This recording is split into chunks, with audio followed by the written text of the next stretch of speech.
Vous avez fait ça comment, Anita? Avec quoi?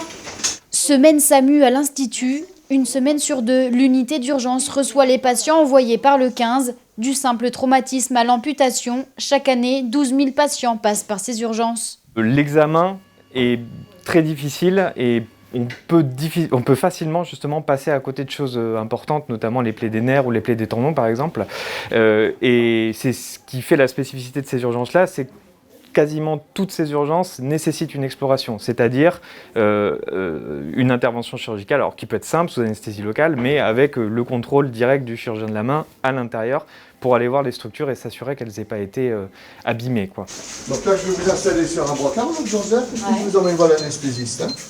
De l'autre côté de l'unité, on gère les opérations programmées. Tout est fait pour que le parcours du patient soit rapide et le moins angoissant possible.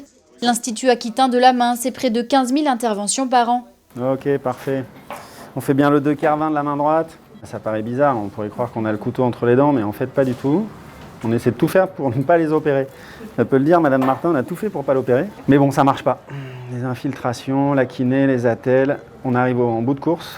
Et donc, il faut qu'on aille juste lever le petit conflit qu'elle a sur son tendon.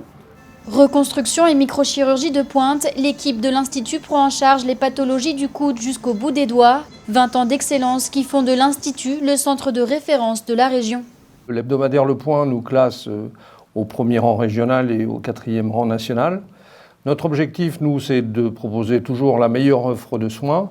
Et en fonction de cet objectif, bien entendu, l'équipe soignante est appelée à s'accroître. Dernier succès en date, en 2020, l'équipe de l'Institut réussit l'exploit de réimplanter une main entièrement sectionnée.